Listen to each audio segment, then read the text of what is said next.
What's up, boys? It's that time of week again where I give you guys my power rankings going into the next week of the NFL, this week being week 5. And before we get into it, I just want to say that this list is definitely changing up a lot compared to last week's list. Week 4 was definitely an interesting one, to say the least. Before we get started, if any of you guys are new around here, basically I'm going to be ranking the top 5 teams in the NFL going into week 5. This is based off of how well the teams have done in the previous weeks and how strong they look going into the next week. So coming in at number 10 here, I got the Dallas Cowboys. Oh man, it might be Cooper Rush season, honestly. So they're saying that Dak might make a return in week 5. His healing process from the hand surgery is going really, really well.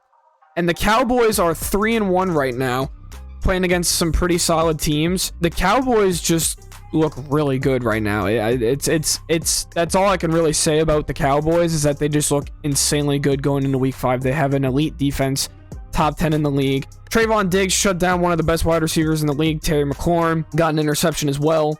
They had 11 QB hits, 2 sacks, and 6 tackles for loss on that defense. Their defense is so incredibly talented. So many teams are going to struggle to play against the Cowboys because of how good that defense is.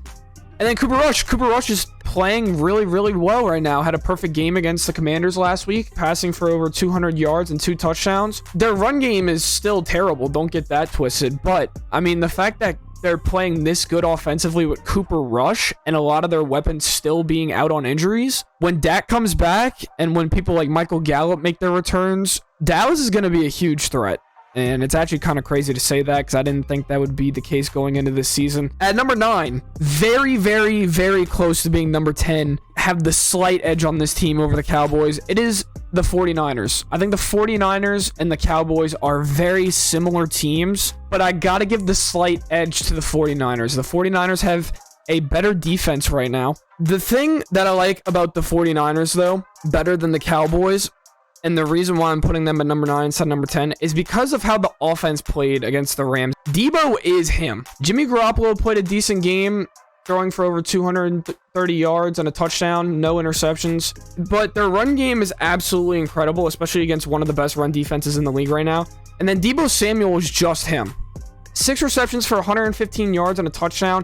That insane play where he broke like 3 tackles in the open field and ran for 57 or something yards. Debo is unreal, unmatched, and uncanny. And as long as Debo keeps playing like that, Jimmy G doesn't make bad mistakes, which while he's under Kyle Shanahan knows that you got to keep your quarterback out of position to make mistakes like that, which is what he did last night against the Rams. The 49ers are going to be insanely good. That defense is so incredible. Very close with the Cowboys, but I got to put them at number 9 over the Cowboys. At number 8, moving up 1 spot from last week, it's got to be the Chargers. The Chargers are weird right now. They're tied second in the division at 2-2. There are times when the Chargers look really, really good, and there are times when the Chargers look really, really bad.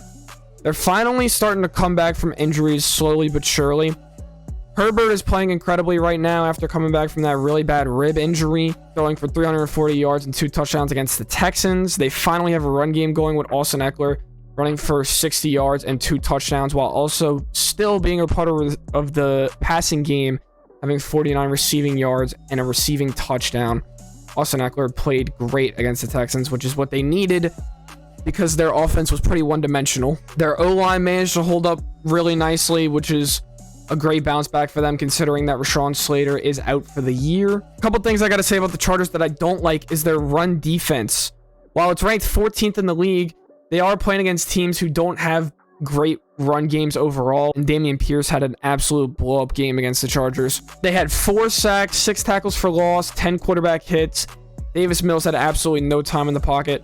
Yeah, the Texans O-line is terrible. Still great defense played by the Chargers, as well as getting some of those key pieces back like JC Jackson. At number 7, dropping 2 spots, it's the Jacksonville Jaguars. The Jaguars still look like one of the better teams in the league right now, which is crazy to say. They are still top of that division, tied with the Titans. Just not great weather conditions at all for the Jaguars. And while the Eagles had to play in that same weather condition, they managed to capitalize on it instead of fumble on it, pun intended, because the Jaguars fumbled 5 times in this horrible weather, with 4 of those fumbles coming directly from Trevor Lawrence himself. Couldn't get the run game going, and they're one of the best rushing teams in the league when it comes to rushing yards per game as well as rushing yards per attempt.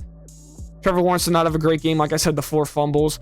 Only threw 174 yards. Did have 2 touchdowns, but also threw the interception. So not the best game for Trevor Lawrence considering the fact that he had 2 perfect games back-to-back. That being said, they did hold Jalen Hurts to 0 touchdowns. He did throw a pick.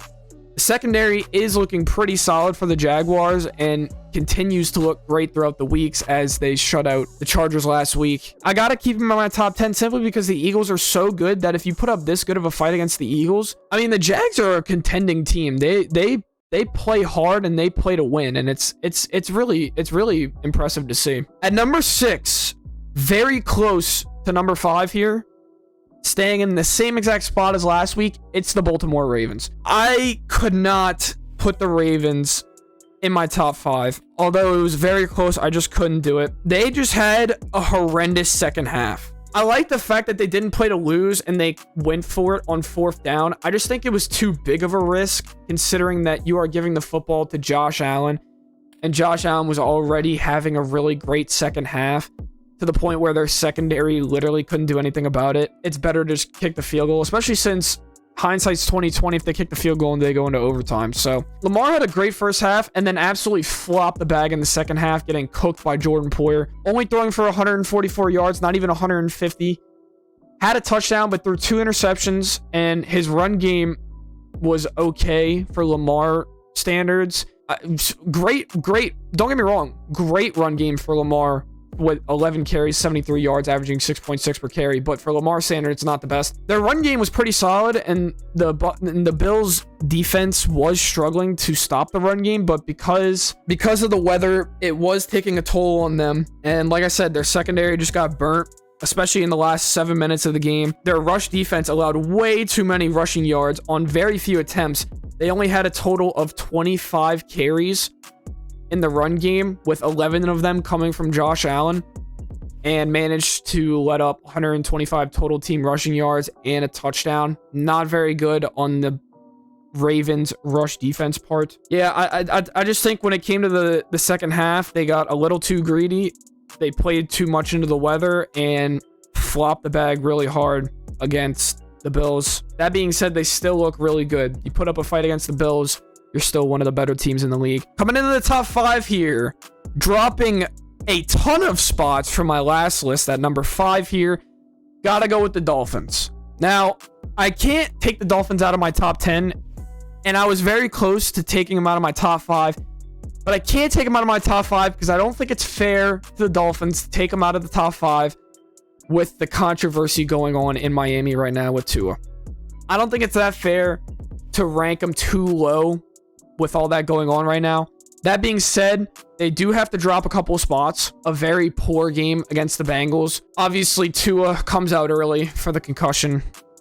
Hope he gets better soon. It really sucks to see that. I have a lot of feelings about that, but I'm not going to talk about it. And then Teddy Bridgewater is a bum, basically. Not playing great. Not a good run game going for the Dolphins, but that is to be expected because they are one of the worst teams when it comes to the rush. Just haven't been able to do anything with Raheem Mostert and Chase Edmonds. Only managed to get Tyreek Hill involved. Jalen Waddle didn't do anything. Couldn't get their tight ends involved. Couldn't get their backs out the backfield in the receiving game. Not a great game for Miami overall. Like I said, I can't rank them too far low, and their run defense still looks great. One of the better run defenses in the league, being ranked 11th. And obviously that secondary is still very good, but you just got to go against T. Higgins and Jamar Chase. They're still one of the best teams in the AFC right now, and they have a 3-1 record. So at number 4, jumping up so many spots, it's the Bengals. The Bengals finally look good. Struggling first half of the season so far. A great game against the Dolphins in week 4. Like I said, it was a weird game because of the Tua controversy, but Joe Burrow, perfect game.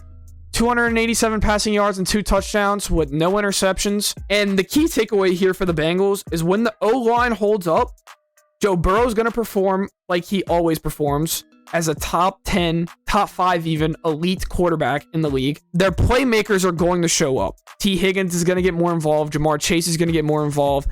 because they're able to get more 20+ yard passing plays.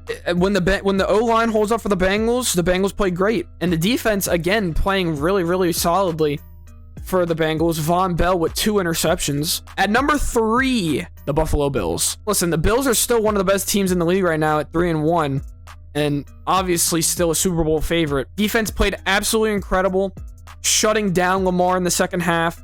2 interceptions, 2 sacks, 5 tackles for loss. Josh Allen in the second half just had his way against the Ravens secondary, and they couldn't do absolutely anything about it. They had a total of 197 offensive yards in 34 plays in the second half, as well as having less time of possession of the football. The fact that they managed to almost put up 200 total offensive yards with very little time with the football and very little plays, and outscored the Ravens 13-0 in the second half. The Bills just absolutely shut them out with the offense. Josh Allen is him. And the fact that the Ravens couldn't make that 4th down conversion really gave them momentum, which is what they needed. The run game was great. Josh Allen, 70 yards and a touchdown on 11 carries.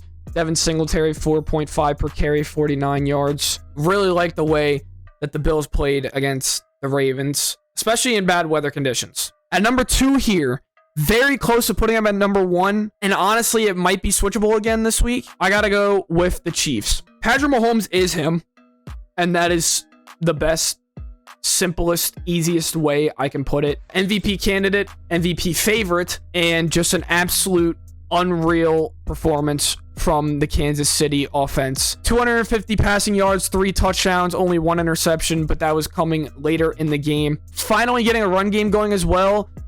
Clyde Edwards-Helaire, 92 yards and a touchdown, 4.8 per carry. And then Isaiah Pacheco developing really nicely. I mean, Pacheco looks nuts right now, dude. Pacheco looks really, really good. He's going to be a crucial part for that run game for Kansas City, especially when they run those draw plays. He's just going to punch it up the middle, and he's very hard to tackle in open field. I mean, Pacheco looks really good for them. Obviously, the defense didn't play great. Tom Brady had a fantastic game offensively, but the Bucs just couldn't keep up offensively with the Chiefs' offense. The play calls that Andy Reid makes, the plays that Patrick Mahomes makes, and the hard football that Travis Kelce plays. This team is unreal. Super Bowl favorites. And at number 1, no surprise, I'm putting the Eagles here. Here are my reasons for putting the Eagles at number 1. Number 1, they can beat you in so many different ways at football, and they have proved that within these first 4 weeks. Oh, you want to defend against the pass on Jalen Hurts? Okay, we're just going to run it for over 250 total rushing yards as a team. Oh, you want to bottle up the run game? That's okay, because Jalen Hurts will throw 3 touchdowns in a single game with 300 total passing yards. Oh, your defense is actually really solid, and the Eagles' offense is struggling to put up points, which is very rare. That's okay, because the Eagles defense is going to sack you 6 times and absolutely stuff up your run game. Oh, the pass rush can't get to you on the Eagles defense? That's okay. You got to go up against Darius Slay, James Bradbury, and CJ Gardner-Johnson in the secondary, where they're going to get 2 interceptions at least on your offense. The Eagles have so many different ways to beat you, and the Eagles are a clear favorite in the NFC for the Super Bowl, which is reason number 2 why I have the Eagles over the Chiefs, is because the Chiefs have a lot of contenders in the AFC with them. Same thing with the Bills as well.